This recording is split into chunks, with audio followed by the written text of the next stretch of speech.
Hello, everyone, and welcome to Ape-teur Theory. My name is Jose Argumedo. And I'm Emma Bowers. And so I guess we should go over the premise of this podcast real fast. Yes, the wonderful world of primates meets the wonderful world of cinema. Basically, we won't just be discussing primates. Eventually, we'll talk about other movies. But we noticed this on HBO Max. There are a lot of... there were like 4 just on HBO Max of like a primate, whether it's a monkey or an ape or whatever. Like, we would just come over and like befriend this white family, and they'd all like learn a valuable lesson over time of like, well, friendship is good, and you know, all this stuff. And you're just like, oh man, why are there so many of these movies? Primates have been used in cinema for some time now, and we decided to start to watch them with mostly horror, I suppose. I mean, Sheer it's horror. definitely more horror for you. It's more just amusing to me. Yeah, and we discovered like, you know, there's like this whole rabbit hole of like, you know, the way animals are not only portrayed in film, but how they are in like how they have to be like used in film. Like you were talking about like specifically monkeys and apes like are not allowed to be in like films anymore. Yes, I believe they were starting to implement that in the last decade, and I think as of 2018, using...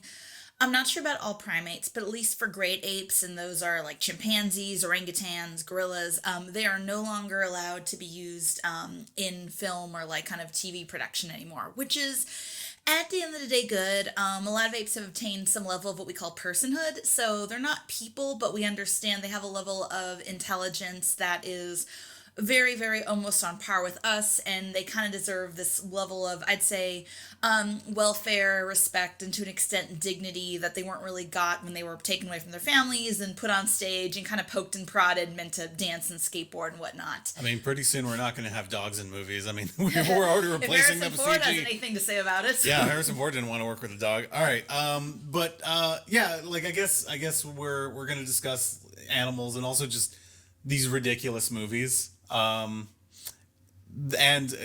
we started our journey with MXP, Most Extreme Primate, which is the 3rd in a trilogy. We didn't know that at the time.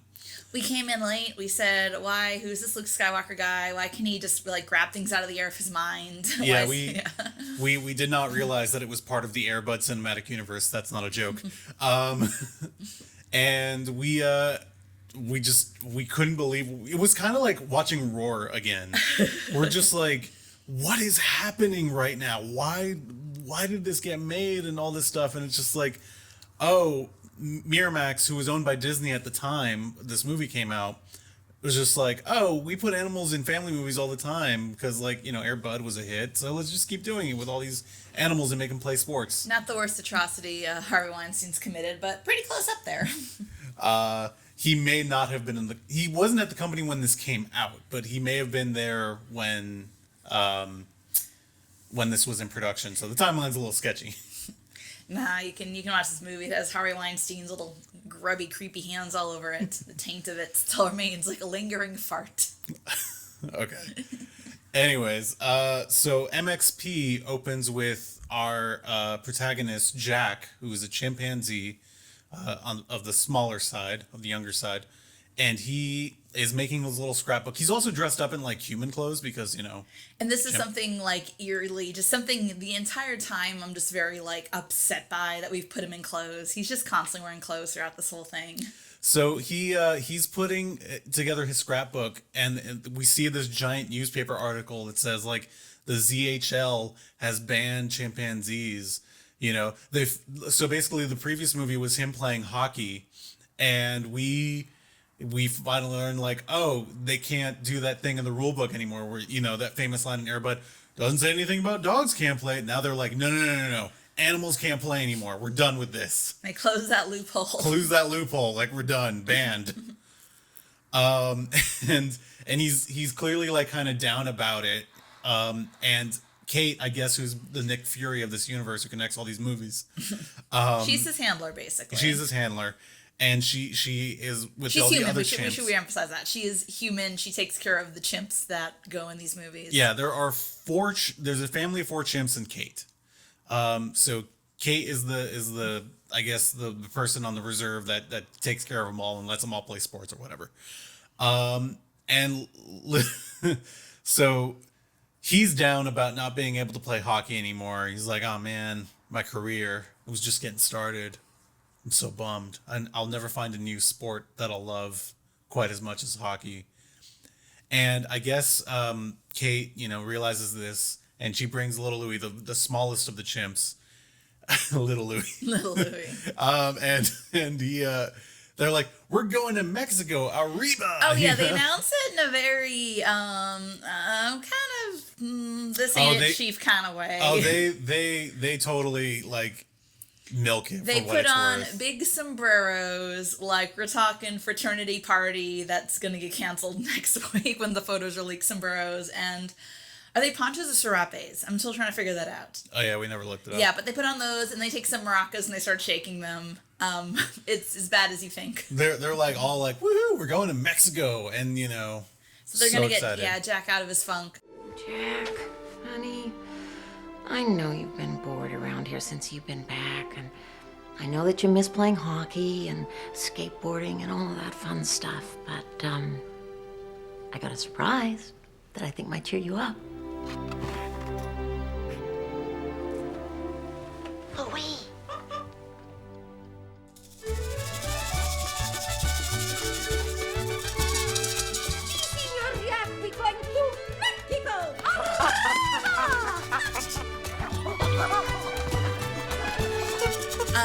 And then we just get to basically someone was very lazy and they said, how are we going to get this chimp to snowboard? And they were just like, let's just steal the plot from Home Alone 2 and how Kevin got to New York. It really is. It's literally just that. Someone phoned it in.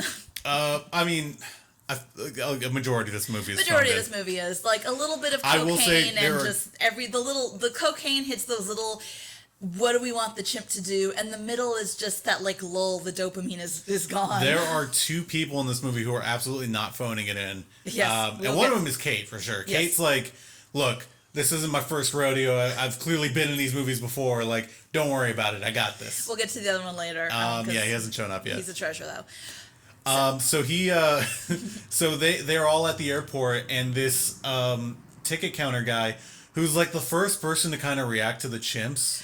Oh, that is the thing. You'll notice this multiple times, which is no one has the reaction you would think if you were to see a chimpanzee just walking around. It's a lot of just confused looks and like, oh, okay. It's confused looks, and then sometimes it's kind of that charm when people see those creepy robot surveillance dogs going down the street. It's like, aw, it's like, no.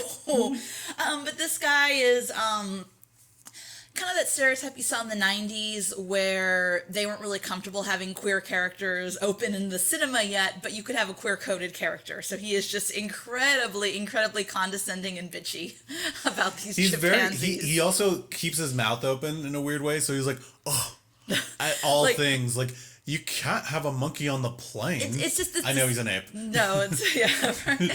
It's just this weird disgust. It's less terrified and just more like the annoyance one would have if somebody took a toddler to a fancy restaurant. Like, how dare you? like This the- is an establishment. You cannot do this. So they're getting ready to go on the plane, and then they come across a little batch. The little UN, The yeah. little UN. It's baby. My school did not have this. Did your school have this baby UN for babies? I think my middle school had I know we always had student government and stuff. I think my middle school might have had like little diplomat or whatever. Like, Okay, my school didn't have any of that nonsense. I wasn't a part of that because I wasn't cool enough. I wasn't one of the cool kids who got good grades and shit. That's why I work in TV. It's all right. D in biology, like person right here. So anyway, this school is a school of privilege and well funding, and in a nice neighborhood. So they get baby UN, and as a bunch of little children dressed up like the robots from It's a Small World. Yeah, it It's really like- is the little caricatures from It's a Small World. But not everybody is racially correct. And like, okay, to be fair to all the Asian kids, they're all like Oriental in Oriental garb, like that seems okay, and everybody else seems like Swedish or Dutch or whatever. And then, but unfortunately, the one Mexican kid, I'm gonna give him the benefit of the doubt because I have personal experience with this. He's white passing. He's white. He looks white, but he doesn't look like your I guess what you would think a stereotypical Mexican child would probably look like. But I also get it because like Latino people, me being one of them, we don't really look always brown. Like we sometimes have more of a skin tone like mine, like much whiter.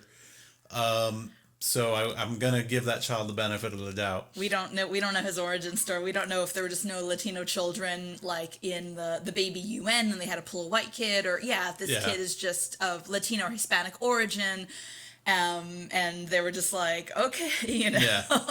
They were just like, it's fine. Nobody will do a podcast about this 20 years later. So this poor little child wearing a serape and or a poncho and a big... He's wearing literally the exact same thing that Jack is wearing. Right, down to the detail. Hence the gag, so... I mean, the child is like 4 feet tall and Jack is, our chimp is like 2 feet tall or whatever. But like, yeah, he passes for the kid, sure. So he gets on the wrong plane after the Mexican representative child goes off to the bathroom, and Jack's family gets on the plane going to Mexico. He gets on the plane to go into Colorado, which I'm guessing is a connecting flight of some kind, because little UN would probably not be in Colorado. It would be in New York. Maybe it's like those like little like kind of first round trials or something, like like there's no first round trials in the UN. In the Olympics, right? If you're trying out for the Olympics, like you don't like go to Tokyo and practice, right? There's like a city, right, where you kind of compete to get that like. That'd be weird if you had to compete like diplomatically for that. Like you don't get to be the UN diplomat until you go to Colorado first. Yeah, do diplomat on nationals, regionals, I guess. Yeah. Maybe it's a regional thing. You're a regional UN representative. So Kate gets on the plane. Just a little fun fact, the chimps do not sit next to her, so there is just and it's fine. It's fine. It's fine. No, because the little baby chimps, Jack and Louie, are like cute. They're like in your head if you think of baby chimp. The adults, as all adult chimps are terrifying. They're just like when the female has this like her lip is in a perpetual snarl. She's just like and they're just around people like, it's fine. Yeah, and you just sit next to this chimp the whole flight. Just and Kate's like, oh, well, I guess everybody's here. She wants to check, but I think the stewardess is like, no, we saw all the chimps. Don't worry about it. we know they're here. And again, the Mexican representative child, that's a very long name for him, but I don't want to call him a Mexican child. He comes out of the bathroom and the entire airport is empty. The airport is closed. The airport's closed, like they shut down. He's like, hello? And it's like the middle of the day. But Jack gets on, takes his place on the plane. They don't check his ticket that says going to Colorado, I guess. Well, I mean, that was the thing, though, in Home Alone, too. I remember that. Also, I'm trying to think, what year did this movie come out? Was it pre-9/11? No, this is post. All right. So, like, I mean, now we're gonna, like, ding, this movie's bad because they didn't I know, we're on the wrong plane. I guess we're getting dangerously close to Cinema Sins territory here. And Homeland Security.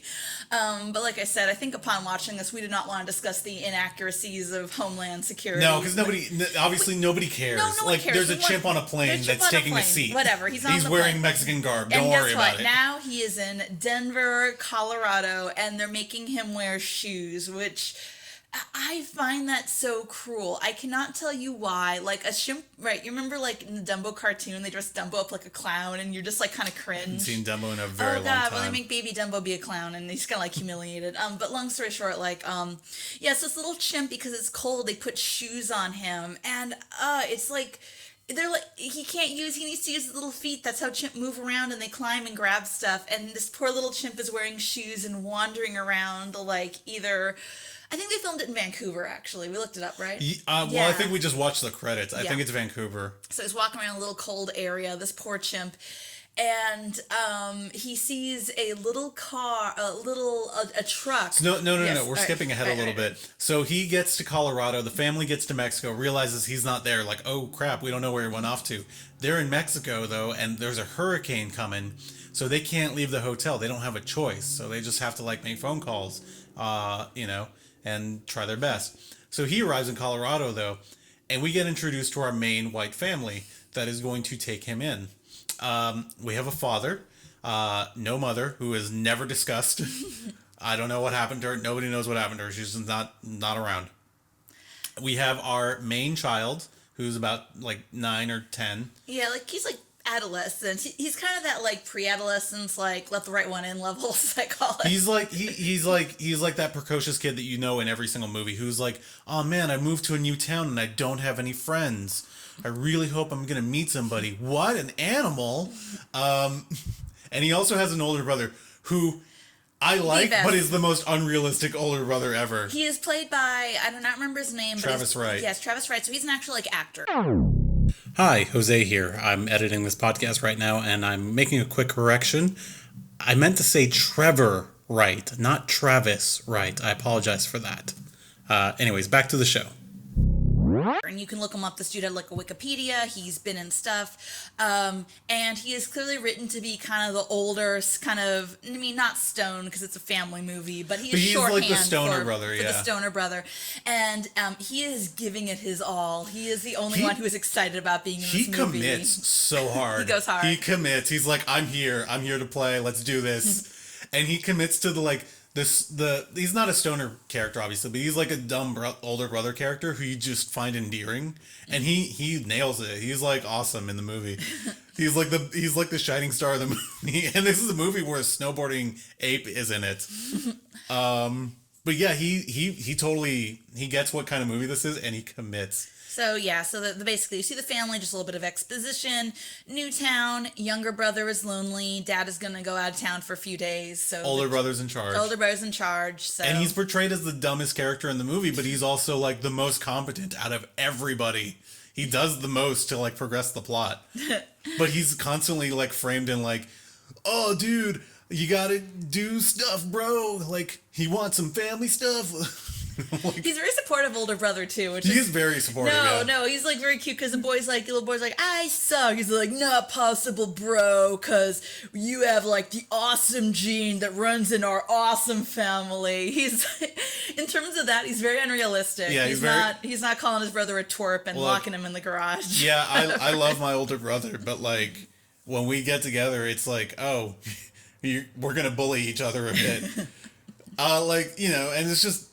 I've never known brothers to like get along, like fully get along until like they're maybe like way older. But yeah, that's our cast of characters. Oh, well, not yet. Well, there's a few other minors to get the plot rolling, but basically, like I said, very typical 90s and animal shows setup. So, Jack now in Denver, Colorado. He passes by the father, by the way, and the father reacts to him. He's the only person to react to him. But he's like a double take, like, what? Oh, I guess it's a small Mexican child here for the UN conference. He's a little short, okay. So and then he moves on. So in a moment that blows my mind, this chimp is capable of recognizing symbolism because little Jack gets out of the airport. He sees a truck with the delightful Mexican cartoon stereotype on it. Yeah, it's also wearing the exact same thing he's wearing. So he's like, oh, I guess that's the tour bus or like the shuttle, the escort, the shuttle to the hotel where I'm gonna meet the rest of my family, and he gets in the truck. And then he does something I adore, which you were complaining about this, but I thought it was so funny, which he opens a jar of salsa and takes chips and starts like dipping them and eating the salsa. And I was delighted because you were weird about that, right? Because we didn't see him open the bag. Yeah. We never see him open the bag or where the bag is. Like he just has chips. But he's using it. He's using it to acquire like the salsa. He's using tools. Like Jane Goodall would be so proud of him. I just love that. And I think he gives like a thumbs up, like great salsa, bro. The thumbs up thing is... Yeah, he does a lot of thumbs up in the movie. A lot of thumbs up, like kind of things like chimps wouldn't do naturally. Like you see that a lot with primates. Like they'll kind of learn behaviors they don't like with gorillas, for example, like chest thumping. That's something gorillas do. They're taught it by other gorillas, but something they do naturally. But in zoo settings, you'll see gorillas that can clap. they don't know how to clap in the wild. That's something like they learned from watching us, or we taught them that. So I think the thumbs up thing is a taught behavior. And now we taught him salsa dipping. No, that's tools. That's using tools, actually. Okay. That's actually completely natural. Like, I wouldn't, if I saw a chimp, like, even one who was, like, in the wild, who came across a bag of salsa and chips. Just dips it into the guac. Yeah. I mean, that's like I said, the Jane Goodall thing, right? Like, how different is that from taking a stick and putting it in a termite mound? Yeah. Not at all. It's the most natural thing he does in this movie. On the next episode, we have to eat a termite mound now. No, but so he gets transported to the Mexican restaurant where the big brother happens to take our younger hero, and Jack is unnoticed as he like gets out of the truck and ends up in the Mexican restaurant. And this lady, my favorite gag in the film, which we're pretty sure it's like not. Yes, it's just like the Acapulco, the Casa Bonita, just the shitty, like, you know, the Mexican restaurant the white people go to because it's not too ethnic. It's in Colorado. Yeah. What choices do they have? And she shows up. She has a little fake sombrero on, and the big tree that Jack is hiding in, the branch just sort of knocks her sombrero off, and she just sort of readjusts it and keeps saying her lines. And you can 100% tell this was not intentional. They were just like, let's roll whatever. with it. It's cute. Yeah, whatever. Cute. Let's it's roll fine. With it. Yeah. So you get a couple antics. Jack has like what, jujubes? They're like little like gummies or jujubes, yeah. and he drops them into the older brother's food, and the older brother's like, "Wow, this Mexican flavor's sweet, bro," or whatever bro, the these hell too he spicy. says. It's got a weird texture or whatever. So I'm trying to think. So. That's kind of the end of that scene. No, that's the end of the scene, but I'm trying to think. Do we establish the mafioso yet? I guess. Okay. Sure, let's get to cool. them. So you have I say antagonists very, very loosely. They're very rip-off Home Alone. It's rip-off Home Alone. There was a mafia boss living in Denver, Colorado. And he basically needs money, and he's yelling at like bootleg Bulk and Skull essentially. Yeah, to they get him they the apparently money. lost money somehow. Like they borrowed it from this mafia don and they lost it. And now he's like, "Look, you're gonna be sleeping with the fishes, hey," or whatever. Whatever Italian stereotype he goes off with. The detail I love is like they just are trying to have shorthand for he's a rich mafia man, Yeah. and they have him in a limo, and it's the shittiest limo. It is the limo. It's like limo from prom 2006. but middle school prom. Yeah. It is the middle. So when you went for the middle school dance. So he's we're gonna learn later, my favorite gag in the entire movie, he's a very small time mafia boss. Awesome. Like we're very sure, like on the side, he's renting those limos. That is his laundering scheme. Tony Soprano. What Tony Soprano do? He was a garbage man, right? I haven't seen The Sopranos. Oh my god, me neither. Are we gonna Are we in trouble? Are we in trouble? So I've seen episode 1 and I've been meaning to get to it. Sorry, everybody. I'll get to it. So so basically, this is my Join our Patreon. We're gonna start a Sopranos podcast. So when he's not renting limos to middle school kids on the side, he's running his mafia business. So now you have a little conflict going on here, which is bootleg Bulk and Skull need money. What are they gonna do? Yeah. I don't think they come across Jack yet, because that's not until the convenience store. Right, but so But they get thrown out of the limo. Yeah, it's funny. And that's the end of the scene. Yeah. So reestablishing. So little white kid, snowboarded when his family was living in Portland. So a little snowboard kid decides to join the snowboarding team. Yeah, but he's got no friends. He joins the class or whatever. The class, the after school program. Yeah. It's run by. I love this because I worked in the world of after school programs. So just a disclaimer. After school programs, they ask nothing of you except you have a clean background check. They ask nothing else. They do not want you to have a degree in child development. They probably don't even want you to be super expertise in whatever you're teaching. They just want you to show up and a promise that you are not a threat to children. And so in that world, you will get the most apathetic, uninformed, no idea how to interact with a child ever teachers. And that is our snowboarding teacher in this. On top of that, she clearly doesn't care to be in this movie. No, it's one of those things like where if you can act, you'll like just have other skills. You'll like, what's your skill set? And it's very obvious. She wrote snowboarding, and they're like, cool. She probably could snowboard, and her agent was like, hey, do you want to audition for this? You can actually snowboard. You're gonna be in a Miramax movie, and that was back when like Miramax was like prestige. She was like, "We're gonna put you in a Miramax picture," and she was like, "Yeah, Little I'm did gonna you be in know. Shakespeare in Love too." She was Little like, did you "Fuck, know. I'm in the MXP. monkey snowboarding movie. I know it's an ape."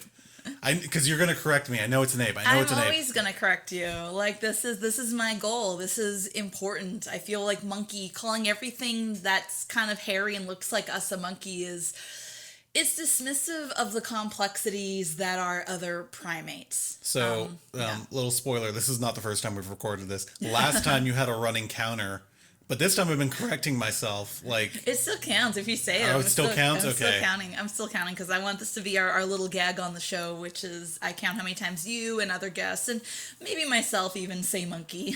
This is important. when it's an ape, because I think Yes. we have a movie coming up called Monkey Business, and it's a monkey. I thought it was monkey trouble. Whatever. Right. The point is, it's a literal monkey this time. It's like Yeah. a capuchin. So you have the most apathetic snowboarding teacher, and so he's learned to snowboard. There's a little bit of foreshadowing where he tries to go down a hill, and there's a teeny tiny sign in the corner on the hill. Just says like "death drop" or something. Oh yeah, Yeah. the danger doom drop. Danger doom drop.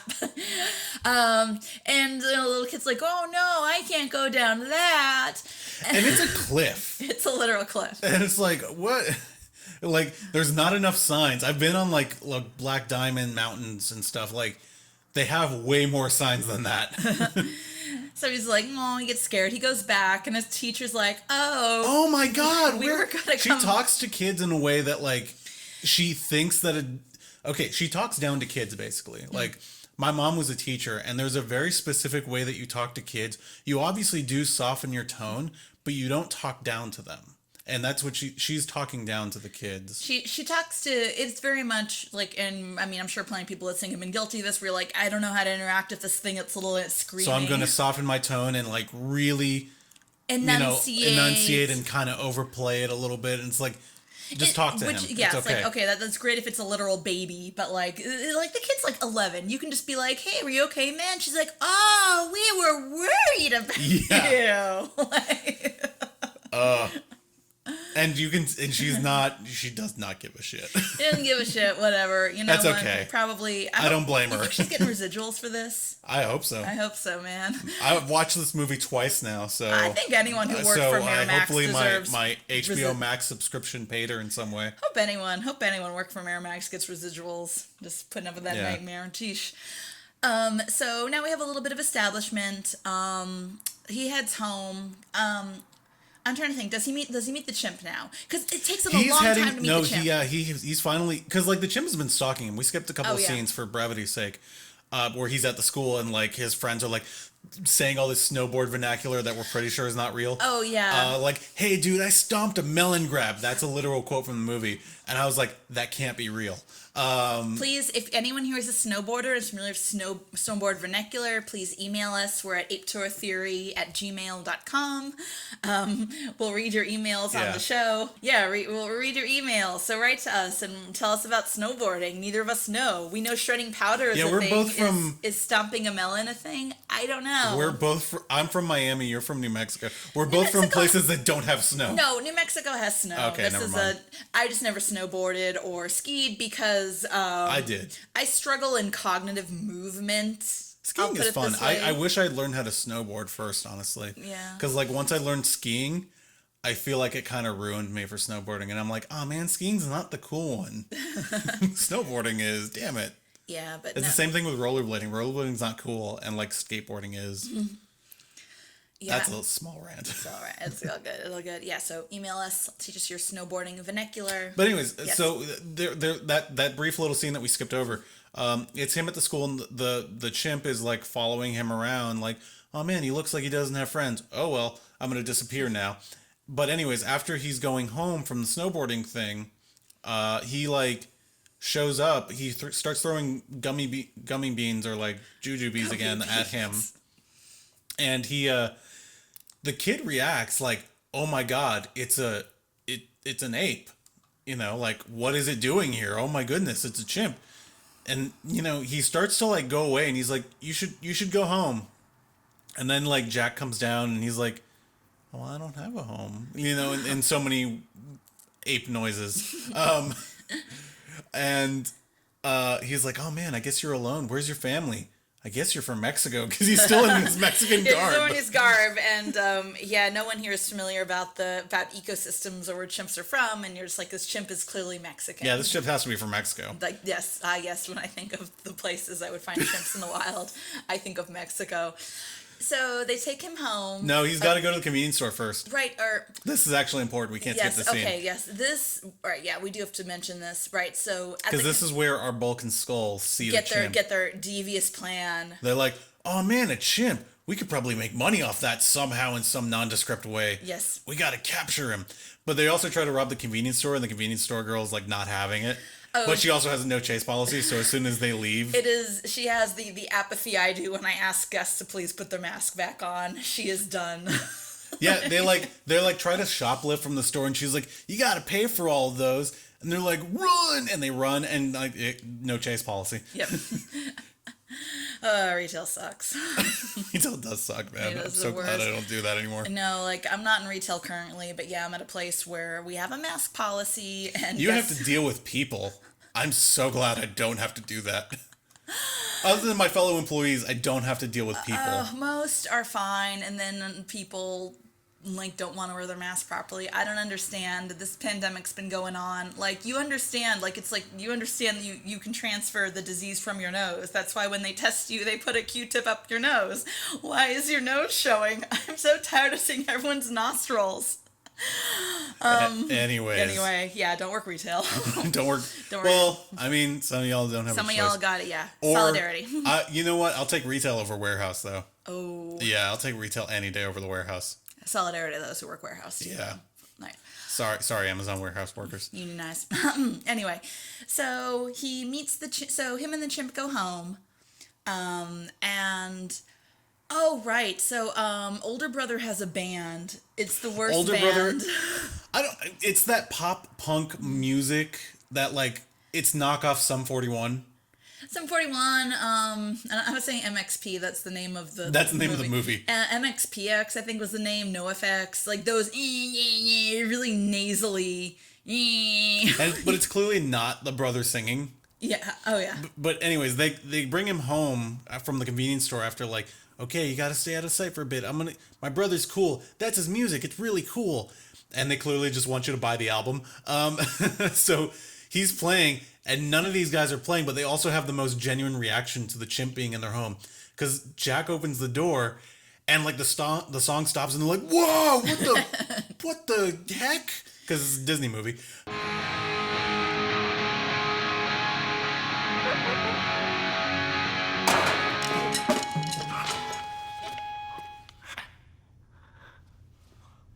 Whoa!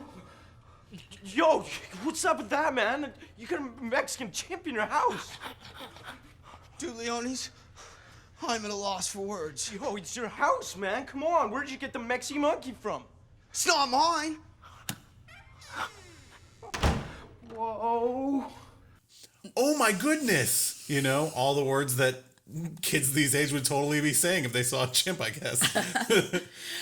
They're like, dude, there's a chimp in your house. I think everyone calls him a monkey in this too, though, to be fair. Do they call him a monkey? I feel like everyone calls him a monkey. I feel like Bulk and Skull are like, get that monkey. Oh yeah, like, they do call him a monkey. Everyone is misspeciesing poor Jack.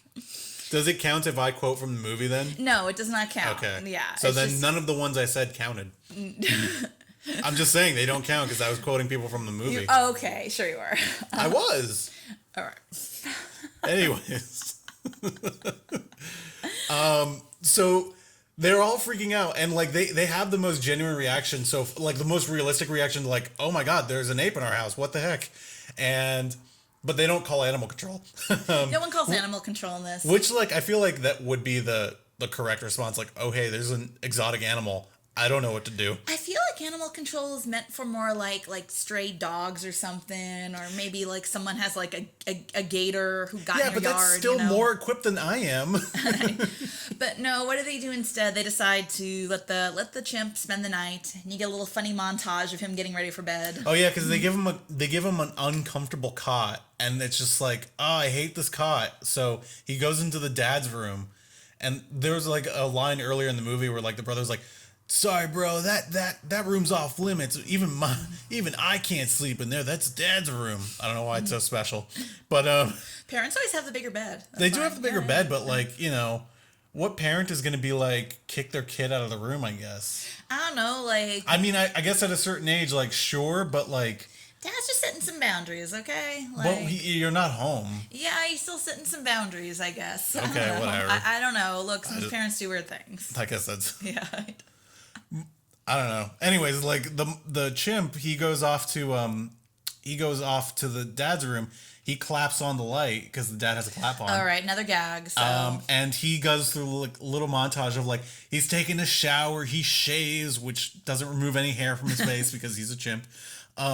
He puts on aftershave, and he gets in his little comfortable robe. He gives a thumbs up to the mirror for some reason, but it's actually to the camera. And he's all happy, this is like, yeah, this is the life. So next day, Kit goes off to school, and Jack suddenly discovers that he's actually like decent in snowboarding. We have to mention while I don't think that happens yet. It actually happens like way further on in the movie. Like no, like he goes down the stairs. Goes down the no. The next morning they get up. Sorry guys, it's been a week since we've seen the movie. He gets up the next morning and they're like, hey, we're going to give you cereal. The brother's like, I'm going to call the news, which is the next best thing in this movie. I'm going to call the news and find your family, which we're pretty sure is Mexican for some reason, because you're dressed, you got a little sombrero. But in the meantime, you're just going to hang out here. Don't worry about it. And they go off to school and, they come back. He's playing the guitar, and I guess he plays the video game of snowboarding first, and then he discovers the snowboard upstairs. Meanwhile, the song that Big Brother is playing of his band is just the plot of the movie. Yeah, it's also just the plot of the movie. Oh no, he's just like singing about how his brother's like alone and sad. And doesn't have friends. It is the biggest like drag on a younger sibling since Lily Allen's Alfie. Yeah.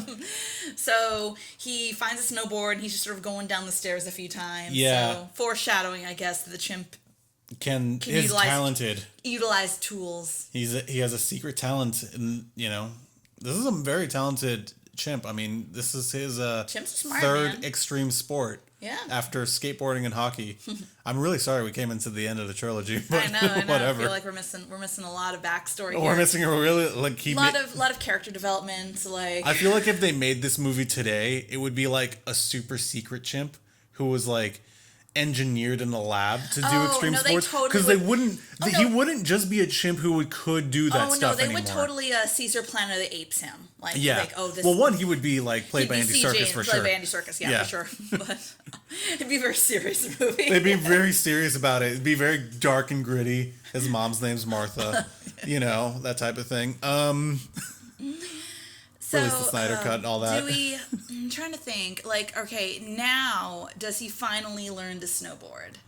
He knows that he likes going down the stairs. But, like, does he physically... Is this the point? Because I know... I think the next day they finally go to the mountain. And, like... We're 40 minutes into this movie, by the way. Yeah, we're really far into this movie where he finally snowboards. Yeah. And he... we finally... I think we skipped it. It was mentioned earlier, I think, that there's a relay race. There's a partner relay race, and all the kids are already partnered up. So our Billy, or whatever the hell this kid's name is, our main guy, doesn't have a partner. So they're setting it up, obviously, that Jack, the chimp, is going to be his partner for the relay race. And so they're going down the snowboarding hill and whatever, and Jack steals a snowboard. Like, he literally steals one from, like, the teacher's cabinet. And they put all these, they're like, all right, guys, great job today. Good job shredding those slopes. What's that? This is a big comedic gag of just a chimp on a snowboard just going by everybody. They put, like, a lot of whooshing noises, like canned whooshing noises, to make him sound like he's going faster. They do and whatnot. whooshing and they speed up the camera, too. Yeah, but he's clearly, like, only going, like, 2 miles But an just hour. this poor little chimp, and he's like kind of pushing with his hands, and all the outtake, he's trying to break free of the snowboard and run for his life. Like, Great jumps, you guys. Let's try another one. Okay, who's first? What the?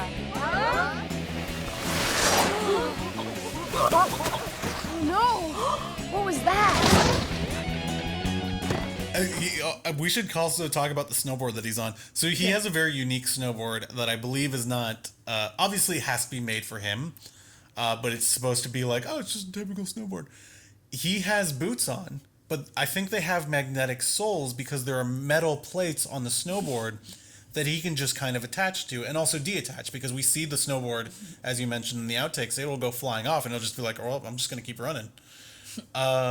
So I get, because to my knowledge, there's no such thing as a snowboard that has like magnetic things that you can just attach your boots to.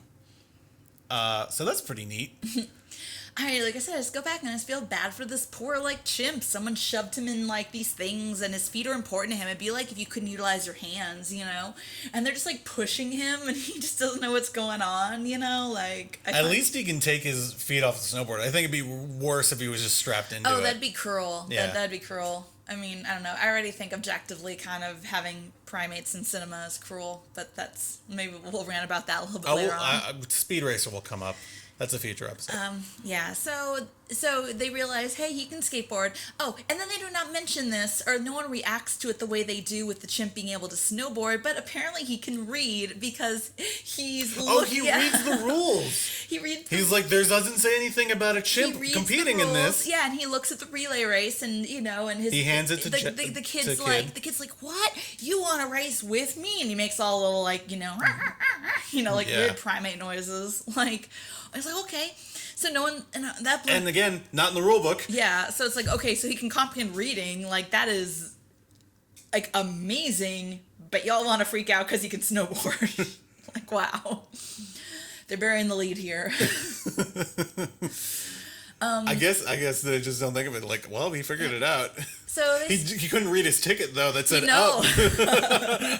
This isn't Mexico. Oh crap. So, they do a little news segment. Right, the news segment where the brother sets it up because again, most competent character in the entire movie, pushing the plot along. So they say like, here, this is a chimp and his name is Jack, and we think he's from Mexico. We think he's from Mexico because we found. From Mexico.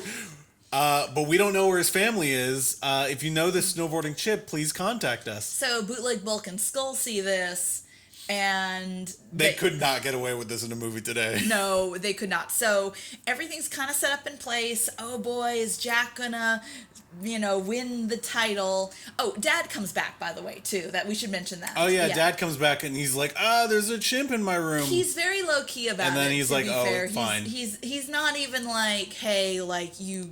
Yeah, he's just like, oh, okay, I wish you guys had told me, but all right, All right, I get it. Yeah. You guys are being really responsible, especially you, dumb older brother. So they're getting ready for the race, but Bulk and Skull, they show up at the door. They've been trying to capture him. Mm-hmm. There's been a couple antics. Oh yeah, we skipped the parts where they tried to capture him. All right, we should mention at least the part about the very big confused snowball. extras. Well, the snowball, but I'm thinking how the extras react to this scene. You go ahead. What is it? They chase after the chimp. They're they get wanna, that monkey, Yeah, they're like, oh, I guess we can make money off a snowboarding chimp. That's awesome. And they grab someone's, I think, snowboards or skis, and oh yeah, they steal skis. They steal skis from like these couple of extras, and they're like, you can pay for these up front. We'll have them for you. And the extras are like, oh, and then they keep walking, and then you can see them in the background. They're not really sure what to keep doing. Because anybody in real life would be like, no, give me my fucking skis back. Yeah, like something, and they did not get any direction in this. It's so funny. It's so funny to like overanalyze these movies just a little bit. It's totally not what these movies are trying to do, and we understand that. Like we get what this movie is, that it's a dumb movie that probably went direct to video for like I think the 5-year-olds. is not like, how come someone took my skis, ding. Yeah. It's just more the fact there was no direction. Like, there was no one being like, okay, just when he grabs your skis, you're going to act really mad. Look, Like, no. we've got a chimp. We've got Bjorn Lines to deal with pretty much If you later look at on. the chimp or Bjorn Lines, you will be fired. No, so the extras just do your thing. You don't need the skis. Don't worry about it. Just keep walking. So they had a couple antics, but now The they have a snowball cunning. thing, we have to talk You about the can snowball. talk. All right. Oh, you talk about snowball. Because you told me this wasn't going to happen, and I'm like, No, I'm because telling I was you. like, this movie has no budget. They are not directing the background. They're saving these kind of takes. They're not going to do the gag where they turn into a big funny snowball. This movie is too lazy to do that. And then they did. They did. So they've come up with this harebrained scheme. I guess they're going to steal Jack so that they can make money off of him somehow, and they're like they've stolen the skis and they've got a net and they're going to catch Jack, but Jack is too fast for them, and I think they trip. And I'm telling you, they're going to turn into a giant snowball and roll down the hill. And you're like, no, they're not. That's so, they're too lazy. They wouldn't do that. Lo and behold, they turn into a giant snowball, roll down the hill, and get into a horrible accident where they're clearly injured. And they run into a bunch of people, and everybody, is mad at them, even though they've clearly had a horrifying accident. Like, if you saw that in real life, you'd be like, holy crap, are you guys okay? Instead, they get beaten up. I say this, though. This movie is trying to say something because guess what animal is closest related to us? I mean, you're going to say chimp. Yeah, It is. I know that. It is the chimp, and I feel like we've inherited a lot from the chimp, and they've inherited a lot from us. And one These of the big people things who is had a mild inconvenient accident. we've, I'd say that's the biggest commonality between us and the chimp is our mutual cruelty. So much like how a troop of chimps would just beat the shit out of a rival troop that they had found that were grievously injured, we too attack these bumbling like petty criminals. These petty high school dropouts who got into a life of crime. I know. Go to school, says kids. so much about our society and the carceral systems, and I think We're going too far. So anyways. Poor these guys get dragged off, but they see the news report. They actually do see the news report, and they're like, "Oh man, he's Mexican, and he's looking for his family. We can just pose as a couple of Mexicans and just be his family." And this is exactly in your head. You're thinking right now, "Oh no," and it's Yeah, exactly that. Exactly that. They don Mexican garb. It is. And look, these guys are white. These guys are white. I'm not giving them the benefit They of the are. doubt. It They're is- Denver, Colorado. They're white. It is that literal my culture is not your costume, and they'd have someone dressed up overly Yeah. offensive. That is it. It is that my culture is not your costume image just come to life. Yeah. They show up. They They don't even try to speak Spanish. They don't speak Spanish. They do the accents though. They're I like, know. "Oh, little Jack, he is here. He is ours. Yes." I'm Latino. I can do that accent. I'm not gonna say it. I'm just. I will not. It's kind of what a couple of people in El Salvador actually sound like sometimes. And the whole family, instead of being like, why are these two white kids dressed up like Mexican stereotypes? Whoa! Can I help you guys with something? Yes, hello, senor. Senor. My name is Mr. Saratunasa, and we have come here, my wife and I, as the legal guardians of Jack, to take him home. It is my understanding that you have found him. We saw the news report. Yay, bless. We come to take Jack home back to Mexico. Government of Mexico. Oh, this does look official. We thought he was Mexican. Oh, he is. His home is in Mexico, just outside of Mexico City. Okay, but Okay, two things. So one, the family falls for it. They're like, oh, of course. Of course, you guys, you have a poncho on, and you have a sombrero, and you have the fruit on your head. Clearly, these are the most authentic Mexicans I've ever seen. And that's one thing. You can just be like, okay, it's a movie. But Jack goes with them. Yeah, that's the weird funny part. Like, he just is like, okay, clearly these people are saying they're my guardians, and I'm just gonna believe them, despite the fact that, like, Jack clearly understands, like, his family and Jack knows who his family is. Yeah, like, and he's smart enough to read. He can snowboard. he understands symbolism. He understands like emotions, like, because the little. They have a little ET moment. Yeah. The little kid's like, "I'll miss you," and he's like, And he wipes his tear from his eye. Be good. And he wipes his tear from his eye too, and it's like this little empathy. sad scene, but you're also like, Jack, you can just like be like, you no, don't have to go. Like, you can shake your head or something. like, They'll no. figure it out. Like, yeah, like, hey, no. They have a pretty good gauge of communicating with Jack at this point. I think like, he could explain to them what the problem Jack is. clearly trusts these people that he's been staying with. Yeah. Like, they've been good to him, and he's just like, yeah, I'm gonna go with these people, like, who are definitely Mexican. Yeah. He leaves. He leaves, and they immediately put him in a cage. Yeah. Meanwhile, on the side area, like, is his caretaker and his little chimp buddy, Little Louie.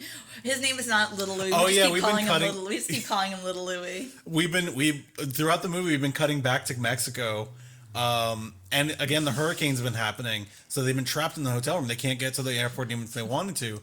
And they have like these dumb little gags, like one of the chimps is painting her nails. The scary one. The very scary one.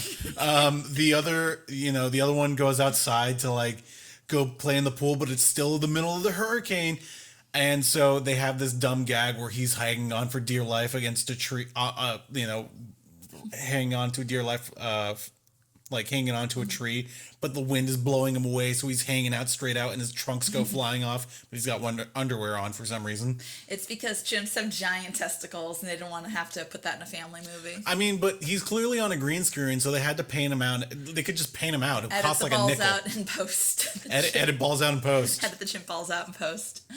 Would cost like a nickel. So, but they're like, nah, put underwear on the chimp who's wearing swim trunks. Sorry, that doesn't make sense. I don't know about you. I don't wear underwear underneath my swim trunks. I'm just thinking of those big testicles, and maybe it's just uncomfortable for him to swim. Maybe he needs a little bit of like support. He needs support. He needs a little bit of support for his giant chimp testicles. So the hurricane's over, so they head off to Colorado to reunite with Jack. No, they head back to the airport first to figure out where Jack headed off to. And they meet the same guy who's like, I can't tell you the information that you want to know. The passenger information is private. Blah, blah, blah. And then Louis comes up and basically is like threatening the dude, I guess. Louis gonna just rip this guy's face off. Yeah, he is. He is gonna be full on like dangerous chimp right there. And then he's like, I found the records of the small Mexican child who didn't get on the plane, but his ticket was still punched or whatever. They're like, that must be Jack. And then we never hear about the kid who didn't get to his little UN ever again. Poor little traumatized child. Yeah, he got left at the airport, and then like we don't know clearly he was found, but like I guess he went to jail or whatever. We don't know what happened to him. So they head back. So now they're in Colorado. All the pieces are in place now. Yeah. This is 3D chess of a movie. This 3D chess of a movie that is most Xtreme Primate. And then we get to a moment where this made me laugh, and like I said, going back, they did it because they were very lazy. They had to wrap up the movie, but it made me laugh so hard anyway. It's so funny because you can tell they were just like, oh shit, what do we do with these characters? All right, whatever, just end this plot line. I say this though, which is I feel like with the mafioso and Bulk and Skull, like this movie doesn't trust its audience. Like it feels like it has to have like a conflict all the time, which I always go back to this. One of the best child movies is My Neighbor Totoro. There's no conflict. The plot is literally some kids meet Totoro and that's kind of the movie. Yeah. But they don't trust the audience. They say there has to be a conflict. The chimp has to be kidnapped by the mafioso. That's the weird part because there are conflicts in this movie. They're emotional conflicts. Yeah, though. but the kid doesn't have friends. He needs a partner for the relay race. They need to win the relay race to win the respect and get friends and impress Bjorn Lines. Oh yes, Bjorn Bjorn Lines. Lines. Yes, we'll get to. And also, like Jack is lost. He wants to go with his family. But he also really likes this new extreme sport. It's just a lack of trust because, like I said, going back, like Totoro has conflicts. It's the two girls and they're out in the countryside and their mom is sick. Like there's conflicts, but I think there's something about this demand that our conflicts be very intense. Like we can't trust it to be a story that's more of an emotional growth and development. There has to be this, shitty Home Alone subplot. Yeah, and it's like it's so bizarre. Because it's not needed. Because I feel like you could get away with you could probably do a decent family movie without the mafioso. But anyways, you can clearly tell they were like, oh shit, how do we end this? So they have to wrap it up. So Bulk and Skull show up. They say like, look, we caught you a chimp, sir. We're gonna sell it on the black market and get you the money we're owed. Yeah. And then the mafia boss, who is like amazing, and just goes, you idiots! This is Jack. I bet on him. I have 1,000 clams on him. And $1,000. This man is he's like Arnold Rothstein levels. This is such a weird mafia boss. He bets on children's relay racing snowboarding races. And he bets very small amounts of money, like $1,000. And he bet on Jack. Just so weird. How much, like I said, this was like early aughts film. Like, how far would $1,000 get you? Would that cover rent? Colorado? People are betting millions of dollars on sports. Like hundreds of thousands of dollars in just single bets, even. On like LeBron James or Dwayne Wade, making the playoffs back in the actually at this time, I guess this would be 2006. So. Dwayne Wade and Shaquille O'Neal in the Miami Heat, betting on them to make the finals or whatever. And this dude's just like, but I'm also going to bet $1,000 on a regional children's relay snowboarding race. Hey, those limos aren't going to cover themselves. I guess. It's just like, look, this is just something I do for fun. But I'm also like, who's betting against him? Who's betting on these children's things? I don't know. Is he like there's like maybe some other cartel or something we're not aware of, There's a Mexican cartel. It's the rival gang. Could you imagine if there was an actual Mexican rival gang and be like, no, Jack's with us because we're Mexican too? That's way too much thought actually just put into this movie. It's a Sicario level type of thing. Benicio del Toro's just gunning down people. Chimps. The chimp is under deep cover. That's our next movie, by the way. Sicario. No, Spy Mate. Okay. We'll get to Spy Mate. We'll get to Spy Mate. That's our very next movie. So now mafioso guy, come on, buddy, I'll take you there. So they get to go in the prom let's limo. Go, Jack, and they get in the limo. The limo. So Jack has a limo ride. I really admired your work, Mr. Jack. Man, when they banned you from hockey, that was fucked up, man. I bet like 2,000 clams on you, but I won't make that same mistake twice. Now I've cut back because the wife says so. It's the most fucking... I made half that shit up, but it's the most ridiculous thing. Yeah, they're just cool now. They're cool. Just cool. Yeah. So they get to the thing. Oh, so we gotta talk about... Kate also shows up by this point. Kate shows up too with Louie with Louie, and is like, hey, I have a small chimp that I contacted the news station, and I'm here to meet Jack. And the older brother's like, oh no, the Mexican family took him. We thought they were Mexican. Again, full commitment. I fucking love it so much. It's so good. It's so good. He's so good. And then, so we got to talk about Bjorn. Oh, Bjorn Lines. Bjorn Okay, Lines. So this is a real guy. He's real a real person. snowboarder. He does not have we looked him up because I got curious because I was like, maybe this is someone who at one point was actually like big in the snowboarding scene. They've been mentioning him throughout the movie, because it's a big deal. They're like, the judge is Bjorn Lines. If you win, you get to snowboard with him. And it's like, what? Bjorn Lines? And look, we're not disrespecting Mr. Bjorn Lines. He seems very talented. He seems fine. But like, we're just obviously he's super talented at snowboarding. We can't talk. But he's not Tony Hawk, I guess, is what we mean to say. Because he's talked about in this movie as if everybody's heard of him. And we're just like, no. He doesn't even have a Wikipedia page. Like, I'm sure he's like a big deal, but like they talk about him like he's Tony Hawk. But you know what Bjorn Lyons does not have? Good remembering the words and then saying them back when he remembers them. He's clearly reading off cue cards. He's so bad, like to the point where I thought he was Icelandic because he has this. He's like they're talking. He's they're very like, stilted. He's like, I am so happy to be here and see this snowboarding monkey. Like It's also just like it is Marlon Brando, Island of Dr. Moreau levels. like he's clearly reading cue cards and he just doesn't care, and he just They like clearly had him for the day. he was there for one day, and he was just like, look, I have shit to do. You got me to be here in this Ape movie. Just let's do it. I have one day, and then we're gonna film me snowboarding. We're gonna film my lines, and then I'm gonna leave. Peace out. I've got X Games to win if they still do that. There's do they do X Games? I have no idea. I don't know either. So email us at Ape-teur Theory at gmail.com. We'll have a Twitter account by the end of this, yeah, hopefully.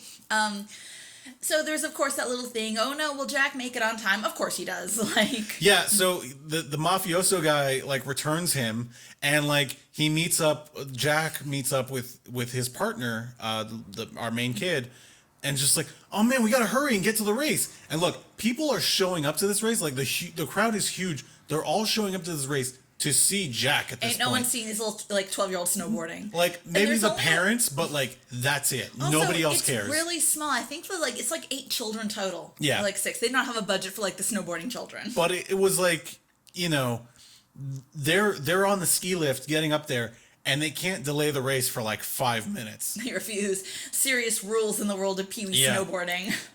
They don't wait for them to get up to the top of the mountain.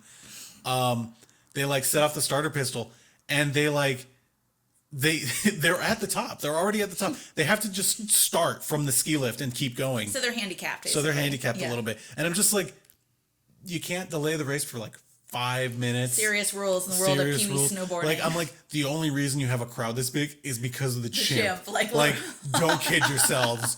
Wait 5 minutes so everybody doesn't just walk away. But they don't do that. So starter pistol goes off. Every other kid gets a head start, and Jack and our main kid have to like just boogie on down, man. They gotta shred the hills as fast as they can. And good foreshadowing for the film. Guess where they end up? They end up at the danger drop, Drop. The only way to win the race, because they're so far behind, is like they got to take the danger drop. Gotta do it. Do the drop. They did the drop, and they're fine. And they are adrift doing it. Well, the kid didn't do the drop. Oh. It was definitely his stunt woman. Oh, okay, yeah, yes, yeah. Shout out to all the 5'2" stunt women who are doing this and doing all the snowboarding stunts. Yeah, they're the real heroes of this movie. For sure. And it's like, okay, so Jack is going like 2 miles an hour, but they again make him look like he's going much faster, and it's just this really intense race between the main kid and like some other kid we were introduced to earlier in the movie. The kids have no character development in this. Yeah. They literally kind of spout exposition. It's not like one of those movies where they're like, hey, new twerp. And he's like the rival or whatever. Yeah, there's no rivalry, no bullies, no, like they literally just like, wow, Bjorn Lines is going to be here. Did you know that? Yeah, like, I can't wait to stomp a melon grab with him. And then, so that's so anyways, well, we were kind of introduced to a child earlier who I guess is our main rival kid, who has had 3 lines in this whole movie, and he just is like, he's in the leading position, and they're duking it out basically. Like they're not actually duking it, they're not throwing punches or whatever, but they're duking it out for first place. Yeah. And our main kid, of course, wins. Our rival kid comes in second, and Jack comes in third. Jack and the cameraman. Jack and the cameraman, who you were like, there's no way they left the cameraman in the shot. I'm like, he's there. I see him. See he's the back. Right there. He is on his own little snowboard with his camera following Jack, plus all the stunt women and or children behind going as slow as possible. Yeah, they're clearly like not going in a straight line. They're like social distancing from this primate so hard. They're like going left and right, like just making this zigzag pattern as hard and as fast as they can make it look, but they're clearly not past Jack, and that's it, because Jack is really far behind. So so Jack comes in third, meaning that Jack and the kid win, and Mafioso gets his 1,000 clams. Yeah, by the way, the Mafioso is watching the race, and he brought his own dinner table. He's like, It is like It's freezing outside. It's outside. it is set up like what like those boxing like It's okay. Think of like the most stereotypical Godfather Goodfellas like scene where like an Italian Don is at a restaurant and he's got his little table with breadsticks and a red candle. That's the exact table he No, I has was outside thinking more in the snow. like the boxing arenas, those VIP seats, you know, Yeah. like MGM Grand watching some boxing thing. There's always like some like And that's his whole deal. And he's like, yeah, I got my 1,000 clams. Now I'm gonna go bash someone's head in, I guess. Oh my god, mafioso boss. mafioso boss. Like what crime are you doing up there? I mean, I don't know. because it must say like meth, like right? Because it's in the Rockies. That's sort of meth area. I guess. I mean, it's not weed because weed's legal up there. Like Not at this time. All right, Maybe it's that weed. was yeah, maybe. I feel like meth is too hard for this mafia boss. It's too hard, man. It's got to be weed. It has to be weed. All right, weed, maybe. Weed's like, not legal at this time, all right, so. probably weed. I think that's kind of the movie. No, it's not no? because the kid has to get his prize, and he's just like, "Wow, the two of you like really shredded really hard. You want to go take a ride with me down the half pipe? I get to ride with Bjorn Lines." And he does not. It is a stunt woman. Yeah, he doesn't get to do it. It's a clearly a stunt one. Because like clearly, one, they're going down a half pipe, and Bjorn Lines is like shredding like he like Bjorn Lines, Yeah, I guess. he's very professional. He's very professional. He's Snowboarder, doing yeah. like all these cool tricks. And like the stunt woman is like snowboarding at a level that clearly the kid was not snowboarding throughout this entire movie. She's like doing all these, cool things or whatever. She's stomping the melon grab. And just like, yeah. And then that's the end of our movie. There's a party at the end. The brother plays a band. The chimp has the drums. Yeah, the chimp. They have some sticks. He has some sticks for a little bit of it. He's not utilizing tools at the level I'd expected of him at this point. Yeah. And then our post-credit scene is him in Mexico getting a tan. He finally got to go to Mexico. Yay. And that's the end of the most valuable primate trilogy. Yeah. Unless they do a reboot with Oh, Andy, God, dark reboot, Andy Serkis, Andy Serkis. genetically engineered snowboarding chimp. No! No skis, snowboard. And he goes down the hill. He beats the shit out of James Franco or something. Whatever the hell happens in those movies. I haven't seen the second one. I've seen the first and third I one. only saw the third one, but I mean, I will say I had a this. fun time with the third one. All right, here I say this because we came into this kind of no understanding. I feel if you come into the final Planet of the Apes movie, I had a good understanding. I was like, oh, okay, I get these chimps are smart. They've kind of rebelled. Humanity's dying. Like it was a really good setup. I wasn't like, what? Yeah, we weren't lost when we saw the third Planet of the Apes movie. Why can a chimp talk? Yeah. All right. So, And nor were we lost in the third MXP trilogy. It's kind of funny that we both kind of came into the third one on this. Yeah. So I guess technically you were quoting. So for monkey count, you get 0 today. So congrats. I was very careful. You were, which is good. I'm excited for when we eventually start to get guests on because they will not be prepared for this. Yeah. And they will just be monkeying all over. Because when we watched the movie originally, like I kept saying monkey all the time, and like you would always correct me. You have to, like So I said. you have beaten out of me. Yes. My next step will be make sure you say orangutan, but we'll work on that. Orangutan. Tan. Orangutan. It's like when people say library. Library. But oh my god, this movie, yeah, it's a movie. No, it is. Came out from mid 2000s from Disney. It is the movie your burnt out substitute teacher like put in because it was raining and you couldn't go outside.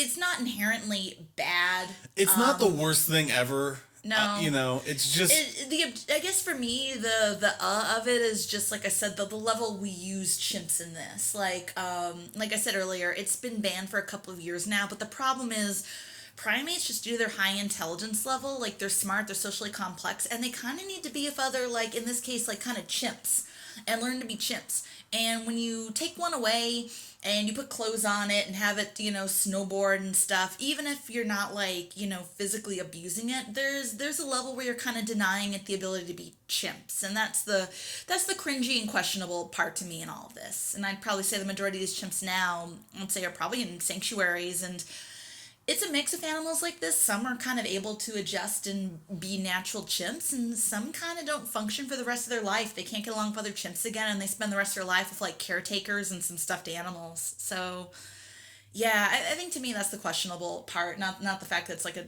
kids movie that's objectively kind of harmless. It's more the undercurrent of the utilizing of chimps in the chimp and cinema economy, if you would. Well, as for the Air Bud extended universe here, which this is a part of. Yes, all the puppies died of parvo, so they had to get a new animal. Yeah. So they got chimps.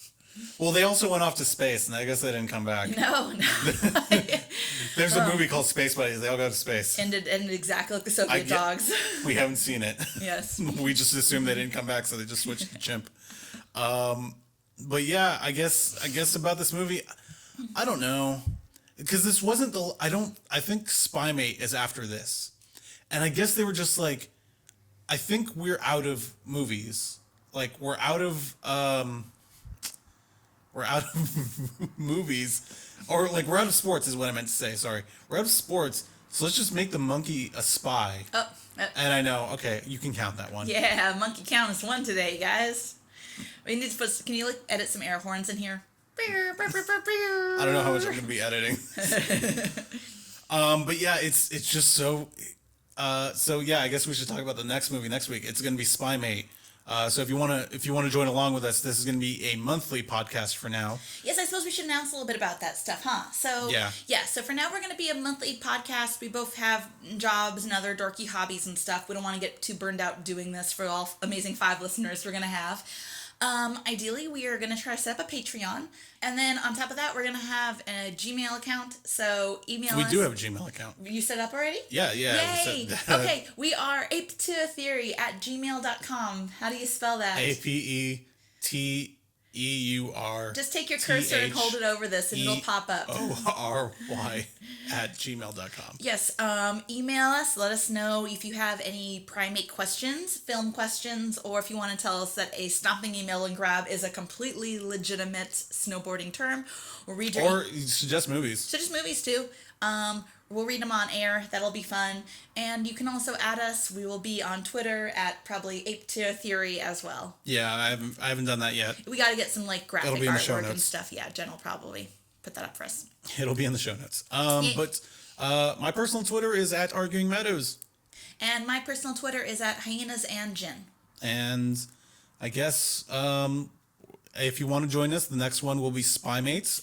We'll announce when that episode is coming out, so if you want to watch it along with us, feel free. But this has been the first episode of Ape-teur Theory. Hooray! We did it. Yay! This is definitely not the second time we've recorded No. this. And I hope you all have I hope you guys like the show.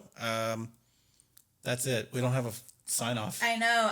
We haven't come up with a cute thing. And I want it to be like, I don't want it to be cliche. I don't want to be like, go ape or no more monkeying around. I don't know.